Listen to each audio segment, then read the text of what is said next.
Good morning, सुप्रभात, राम राम सभी को। आज 22 फरवरी की सुबह रविवार के दिन फिर से एक बार Manish sir current affair class में सुबह के 7 बजे उमंग क्लासेस पर आपका स्वागत है। मेहनत लगातार करते रहना है तब तक जब तक लक्ष्य को प्राप्त ना हो जाए। हमेशा इस बात को मैं बार बार दोहराता हूँ ताकि आप अपने लक्ष्य के प्रति ढीले ना हो जाएं। ठीक है, स्वयं में बदलाव लाइए, इसलिए नहीं कि लोग आपकी चर्चा करें, इसलिए ताकि आप अपने लक्ष्यों को हासिल कर सकें। तो चलिए आज देखते हैं वो कौन से 10 सवाल है जो आपकी परीक्षा की दृष्टि से महत्वपूर्ण होने वाले हैं। चलिए देखते हैं जरा पहला सवाल क्या कह रहा है। पहला सवाल कह रहा है किस राज्य को, पहला सवाल कह रहा है किस राज्य को नक्सल मुक्त राज्य घोषित किया गया है।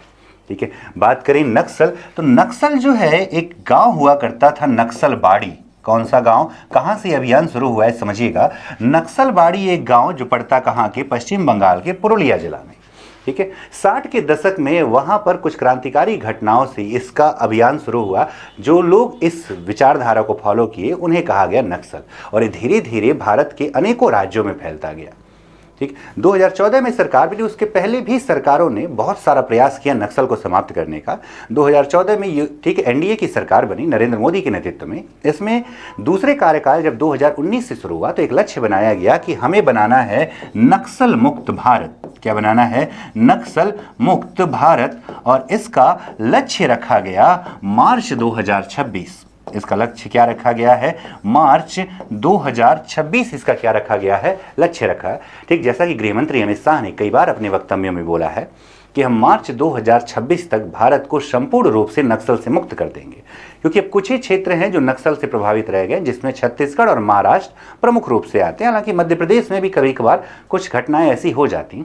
अब अभी चर्चा में क्यों आया है ये अभियान, क्योंकि बिहार राज्य ने अपने को नक्सल मुक्त राज्य घोषित किया है। कौन से राज्य ने, बिहार राज्य ने।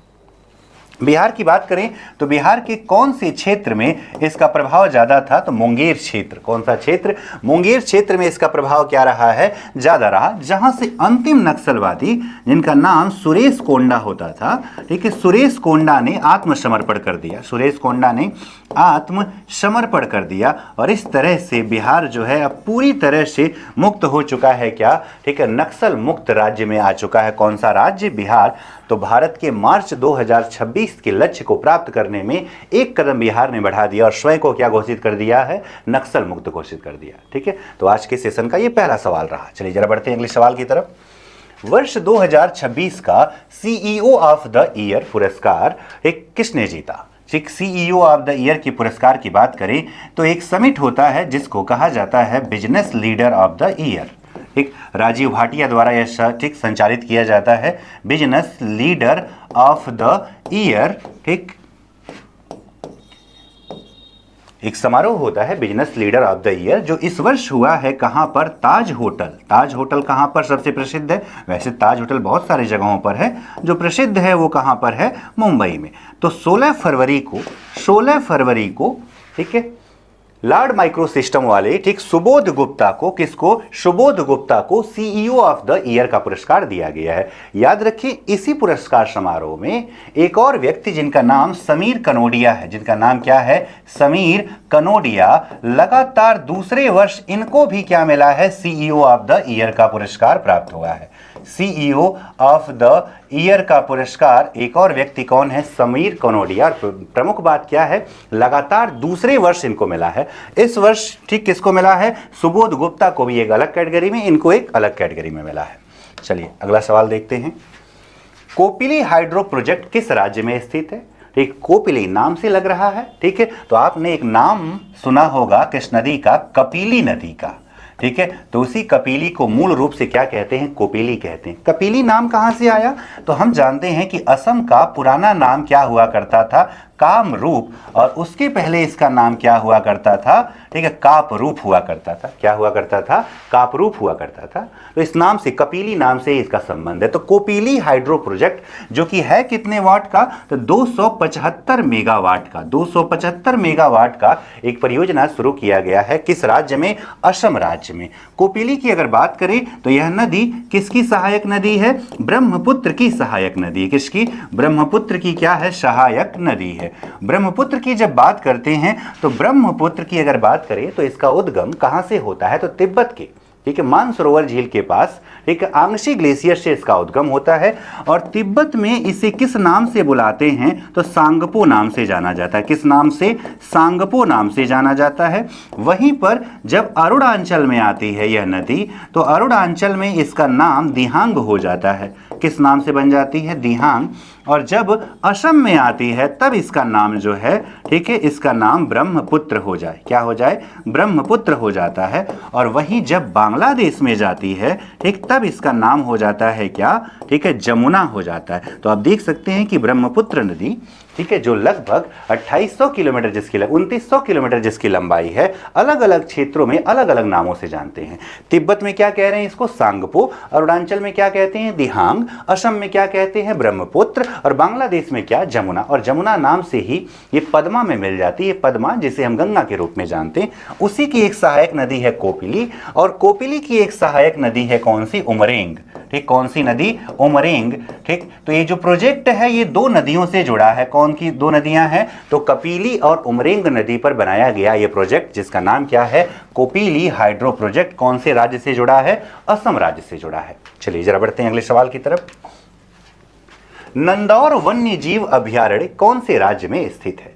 ठीक है, कौन किसकी बात कर रहा है? नंदौर वन्य जीव अभयारण्य। बात करें कि नंदौर वन्य जीव अभयारण्य, तो ये एक कड़ी है जो जोड़ता है उत्तराखंड को किससे? सुकला फांटा राष्ट्रीय उद्यान से। ये राष्ट्रीय उद्यान कहाँ है? यानी कि सुकला फांटा राष्ट्रीय उद्यान और उत्तराखंड के रामनगर के बीच में एक कड़ी का काम करता है नंदौर वन्य जीव अभयारण्य।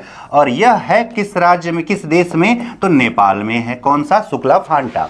नंदौर अभी क्यों चर्चा में आया है कि नंदौर में चिकने चमड़ी वाली, ठीक है, चिकने चमड़ी वाली उदबिलाव पहली बार देखी गई है। क्या देखी गई है? चिकनी चमड़ी वाली उदबिलाव कौन से? ठीक, वन्य जीव अभयारण्य में, तो नंदौर वन्य जीव अभयारण्य में देखी गई, इसलिए चर्चा में है। ठीक है, इसका संबंध किस राज्य से? उत्तराखंड से। नंदौर वन्य जीव अभयारण्य लगता है एक हाथी रिजर्व से भी। कौन सा? शिवालिक हाथी रिजर्व से भी इसका सीमा लगती है। शिवालिक हाथी रिजर्व। हाथी रिजर्व की बात आई है तो भारत में कुल कितने हाथी रिजर्व हैं? 33 हाथी रिजर्व हैं। 33वां है तराई हाथी रिजर्व की बात उत्तर प्रदेश में पड़ता है। चलिए अगला सवाल देखा जाए। अंतर्राष्ट्रीय मातृभाषा दिवस किस दिन मनाया जाता है? तो अंतर्राष्ट्रीय मातृभाषा दिवस की बात करें तो कौन मनाता है इसे? तो यूनेस्को द्वारा संपूर्ण दुनिया में मनाया जाता है। क्या? एक अंतर्राष्ट्रीय मातृभाषा दिवस की अगर बात करें कब से मनाया जा रहा है, तो इसकी शुरुआत 1999 में और पहली बार कब मनाया गया? 2000 में। पहली बार कब? 2000 में। कहां से इसकी परिकल्पना आई? तो साल था 1952। बांग्लादेश जो पहले कहलाता था क्या? पूर्वी पाकिस्तान। पूर्वी पाकिस्तान के लोगों ने आंदोलन किया कि हमारी मातृभाषा को उर्दू नहीं बल्कि बांग्ला बनाई जाए। और इसमें कुछ हिंसक घटनाएं हुई जिसमें बहुत सारे छात्र मारे गए, जिसके कारण जो है, ठीक, उसी की याद में 1999 में यूनेस्को ने इसकी शुरुआत की। तब बांग्लादेश ने डेट की बात की, कहा सर 21 फरवरी को मनाया जाए। कब? 21 फरवरी को मनाया जाए। और इस वर्ष के थीम की अगर बात करते हैं तो इस वर्ष का थीम रहा है बहुभाषी शिक्षा पर युवाओं की आवाज। इस वर्ष की थीम की बात करें क्या? बहुभाषी शिक्षा पर युवाओं की आवाज। इस वर्ष की थीम रही है बहुभाषी शिक्षा पर युवाओं की आवाज। इस वर्ष के अंतर्राष्ट्रीय मातृभाषा दिवस की क्या रही है? थीम रही है। 10 दिसंबर को आप जानते हैं राष्ट्रीय मानवाधिकार दिवस मनाया जाता है। एक अंतर्राष्ट्रीय मानवाधिकार दिवस। कौन सा? मानवाधिकार दिवस कब मनाया जाता है? तो 10 दिसंबर को मनाया जाता है। 25 जनवरी को क्या मनाया जाता है? तो राष्ट्रीय बालिका दिवस। 25 जनवरी की अगर बात करते हैं तो 25 जनवरी को मनाया जाता है क्या? राष्ट्रीय बालिका दिवस का आयोजन किया जाता है। ठीक, राष्ट्रीय बालिका दिवस। इसके अतिरिक्त 25 ठीक जनवरी को एक और दिवस क्या? मतदाता दिवस भी मनाते हैं। क्या मनाते हैं? मतदाता दिवस भी मनाया जाता है। ठीक है, 8 मार्च को आप जानते हैं विश्व अंतर्राष्ट्रीय महिला दिवस भी मनाते हैं, लेकिन 9 मार्च लिखा हुआ है। चलिए जरा अगला सवाल देखते हैं। दुनिया की पहली ह्यूमैनिटी फर्स्ट एआई सिटी की स्थापना, एक ऐसा एआई सिटी जो मानवता को ध्यान में रखते हुए 10,000 से ज़्यादा एआई पे काम करने वाले लोगों को वो सारी सुविधाएं एक ही जगह पे उपलब्ध कराएगी। कहां पर इसकी स्थापना की बात, तो भारत का टेक्नोलॉजी में अग्रणी क्षेत्र कौन सा है, बेंगलुरु है। किस कंपनी ने इसकी बात की है, तो बेंगलुरु का एक स्टार्टअप है भारत वन। कौन सी कंपनी बनाएगी इसे, ठीक, बेंगलुरु का एक स्टार्टअप है जिसका नाम क्या है, भारत वन, जिसका क्या है नाम है। ये कंपनी बनाएगी पहली ह्यूमैनिटी फर्स्ट एआई सिटी। और वहीं पर जब एआई सिटी बस की बात करता है तो एआई सिटी के रूप में कौन से शहर को विकास किया जा रहा है, लखनऊ शहर का विकास किया जा रहा है। वहीं पर एआई यूनिवर्सिटी की बात करता है, एआई यूनिवर्सिटी, तो ये कहाँ बनाया जा रहा है, महाराष्ट्र में बनाया जा रहा है। वहीं पर एआई पावर्ड, ठीक, एआई पावर्ड, ठीक, यूनिवर्सिटी की बात करें तो ये मेरठ में चौधरी चरण सिंह विश्वविद्यालय से जुड़ा है। वहीं हमने एक दिन पहले आपसे सवाल पूछा था, एआई ड्रिवेन व्यापक शिक्षा मॉडल कहाँ पे शुरू हुआ, दिल्ली में शुरू हुआ। कहाँ पर, दिल्ली में। तो ये सारा कुछ इससे जुड़ा। बाकी एआई स्कूल तो आप जानते ही हैं केरल से जुड़ा है। चलिए अगला सवाल, महिला क्रिकेट में सबसे ज्यादा मैच खेलने वाली पहली खिलाड़ी, सबसे ज्यादा मैच खेलने वाली खिलाड़ी कौन बनी है, तो भारतीय महिला टीम की कप्तान जिनका नाम क्या है, हरमनप्रीत कौर।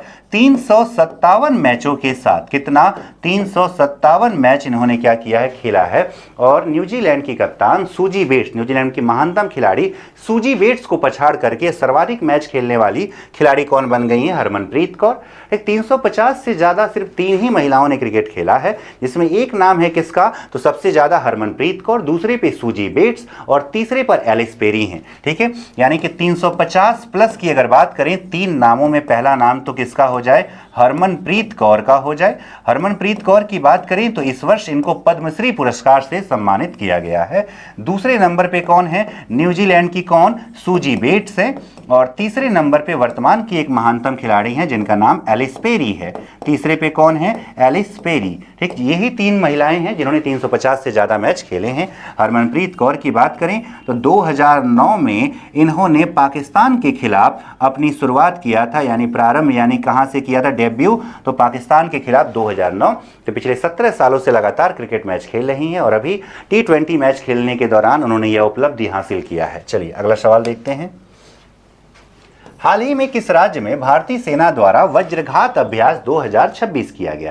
ये भारतीय सेना का अपना अभ्यास है जो कि कहां किया गया, राजस्थान के पोखरण क्षेत्र में। कौन सा क्षेत्र, पोखरण क्षेत्र में। अगर फरवरी माह की ही बात कर रहे हैं तो फरवरी माह में ही, ठीक है, एक और राजस्थान का ही एक क्षेत्र है महाजन रेंज फील्ड। क्या नाम है जिसका, महाजन रेंज फील्ड में, ठीक है, भारत ने किसके साथ, तो मालदीव के साथ कौन सा अभ्यास किया है, एक्वेरिन किया है। कौन, ठीक है, एक्वेरिन करेगा, 25 तारीख को ये करेगा। भारत और कौन, मालदीव की अगर बात कर लिया जाए, किसकी, भारत और मालदीव की। इसके अतिरिक्त फरवरी माह में ही भारत ने एक और किया है अपना डिजर्ट हंटर, रेगिस्तानी शिकारी नामक सैन्य अभ्यास। ये भी कहाँ पे किया है, राजस्थान में ही किया है। ठीक है, तो याद रखेंगे फरवरी माह के प्रमुख क्या है, सैन्य अभ्यास है। ठीक है, अंतर्राष्ट्रीय स्तर पर कौन सा किया है भारत, कौन करेगा, भारत, ठीक है, एक्वेरिन। कौन सा करेगा, एक्वेरिन करेगा। इसके अतिरिक्त जो है एक और भी साइक्लोन थर्ड, ठीक है, कौन सा, साइक्लोन थर्ड, किसके साथ, तो भारत और मिस्र, ये भी फरवरी माह में ही है। ये सारा अभ्यास कौन से माह से जुड़ा हुआ है, फरवरी माह से जुड़ा हुआ है। ठीक, कहां पे हो रहा है ये, ठीक है, पोखरण। अगर बात करें वज्रघात का तो ये पोखरण में हो रहा है। चलिए अगला सवाल देखते हैं। हाल ही में खबरों में छाए कानलाओन ज्वालामुखी कौन से देश में स्थित है। एक तो कानलाओन ज्वालामुखी का संबंध कहां से है, फिलीपींस से है। फिलीपींस के अन्य ज्वालामुखी की बात करें तो माउंट टाल, ठीक है, इसके अतिरिक्त मेयाने, ठीक, सबसे ज्यादा सक्रिय, फिलीपींस का सर्वाधिक सक्रिय ज्वालामुखी मेयाने है। इसके अतिरिक्त एक और ज्वालामुखी है जिसका नाम है क्या, पिनाटुबो, जिसका नाम क्या है, पिनाटुबो जिसका नाम हो जाए। ये तीनों ज्वालामुखी कौन से देश में है, फिलीपींस। फिलीपींस जिसकी राजधानी की अगर बात करते हैं, यानी इसके कैपिटल की बात करते हैं, तो कैपिटल आप जानते ही होंगे क्या होती है, मनीला होती है। और मनीला में ही कौन सा संस्थान है, अंतर्राष्ट्रीय चावल संस्थान है, अंतर्राष्ट्रीय चावल अनुसंधान, ठीक, कौन से क्षेत्र में है, ठीक है, तो मनीला में। और इसकी इकाई अगर पूछता है तो कहाँ पे है, बनारस में है। ठीक है, इसकी इकाई कहाँ पर है? वाराणसी में है। चलिए अगला सवाल देखा जाए। हाल ही में खबरों में छाए जिब्राल्टर जल डमरू मध्य किन दो महाद्वीपों को अलग करती है?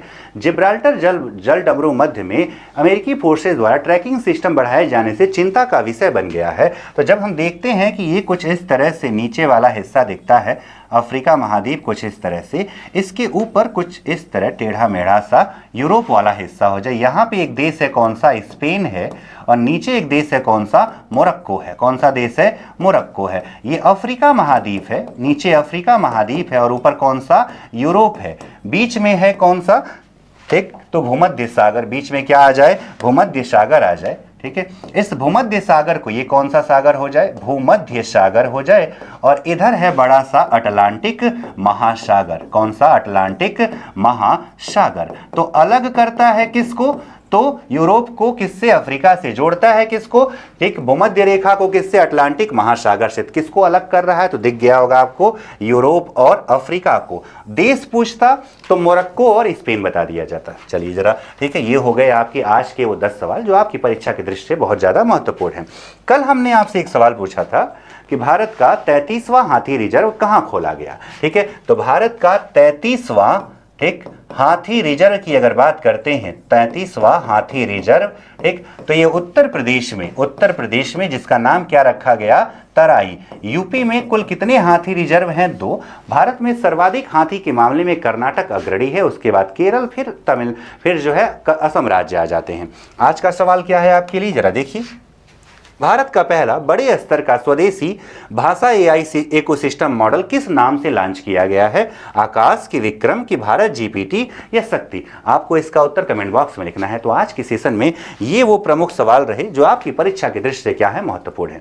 हमारे साथ जुड़िए, रोज 7 बजे मैं आपके लिए ऐसे प्रमुख 10 करंट अफेयर के सवाल लेके आता हूँ। ठीक, ज़्यादा से ज़्यादा लोगों को बताइए कि मात्र 10 से 12 मिनट में, ठीक है, आपके दिन भर के करंट अफेयर के महत्वपूर्ण पॉइंट्स सिर्फ 12 मिनट आपको देने हैं। कहाँ? उमंग क्लासेस पे। ठीक, इस क्लास की पीडीएफ आपको नीचे दिए गए डिस्क्रिप्शन बॉक्स में टेलीग्राम लिंक से मिल जाएगी। हमारे साथ जुड़िए, ज़्यादा से ज़्यादा लोगों तक पहुंचाइए, लाइक करिए, कमेंट करिए, अन्य लोगों को भी जोड़िए। धन्यवाद।